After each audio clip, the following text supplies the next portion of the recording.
अस्सलाम वालेकुम। बोल न्यूज़ हेडक्वार्टर्स में खुश आमदेद। मैं हूँ सहर फातिमा। हेडलाइंस आपने जानी, यहाँ देंगे आपको अहम खबर।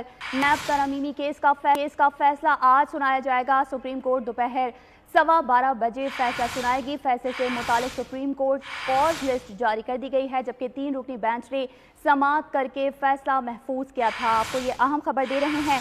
नैब तरमीम केस का फैसला आज सुनाया जाएगा। सुप्रीम कोर्ट दोपहर 12:15 बजे फैसला सुनाएगी। मजीद तफसीलात जानेंगे तैयब बलोच से। जी Tayyab.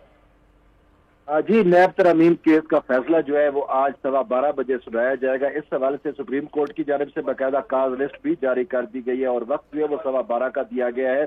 Chief justice Umar Ata Bandial, justice Ijajul Ehsan और जस्टिस मंसूर अली शाह पर मुश्तमिल 3 रुकनी बेंच ने तकरीबन 15 माह मुसलसल इस केस को सुना और 53 समातें जो है वो की हैं और समातें मुकम्मल होने के बाद 5 सितंबर को ये फैसला जो है महफूज किया गया था। और फैसला महफूज करते हुए चीफ जस्टिस उमर अता बंदियाल का कहना था कि फैसला जो है वो स्वीट और शार्ट होगा।